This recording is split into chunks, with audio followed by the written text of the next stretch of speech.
अभिनेत्री कृतिका चौधरी हत्या प्रकरणी अटकेत असलेल्या 2 आरोपींची 8 वर्षांनंतर निर्दोष सुटका करण्यात आली।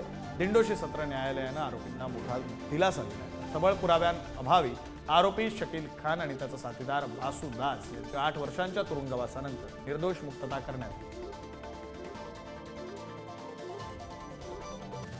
अखंडा 2 तांडवम या चित्रपटामध्ये विद्या बालनची एंट्री झाली। दक्षिणचा सुपरस्टार नंदा मुरी बालकृष्ण आणि दिग्दर्शक बोयपती श्रीनू यांच्या अखंडा या चित्रपटाचा दुसरा भाग अखंडा 2 तांडवम जाहीर करण्यात आला। विशेष म्हणजे आता बॉलिवूड अभिनेत्रीने या चित्रपटात प्रवेश केला।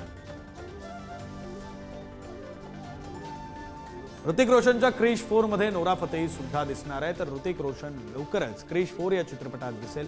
नोरा फतेही ही सुप्रसिद्ध अभिनेत्री क्रिश 4च्या स्टारकास्टमध्ये सामील झाली। तिला या चित्रपटाची कथा आवडली आणि त्यात सहभागी होण्यासाठी ती खूप उत्साही आहे असा दावा केला। पुष्पराजच्या भूमिकेसाठी अल्लू अर्जुनच्या आधी महेश बाबूला पसंती दिली गेली होती। पुष्पराजच्या भूमिकेसाठी महेश बाबू निर्मात्यांची पहिली पसंती होती। नुकत्याच एका मुलाखतीदरम्यान पुष्पा फ्रँचायझीचे दिग्दर्शक सुकुमार यांनी याचा खुलासा केला।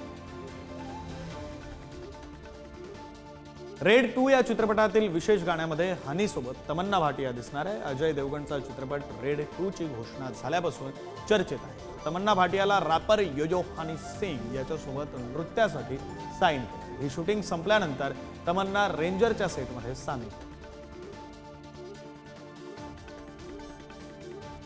मेक्सिकोमध्ये स्पिरिटचा मोठा भाग चित्रित होणार आहे। प्रभास सध्या त्याच्या आगामी चित्रपटाबद्दल चर्चेत आहे। त्यापैकी स्पिरिट या चित्रपटाविषयी एक नवीन माहिती समोर आली। संदीप रेड्डी वांगा आणि त्यांच्या टीमनं नुकतीच मेक्सिकोला भेट दिली।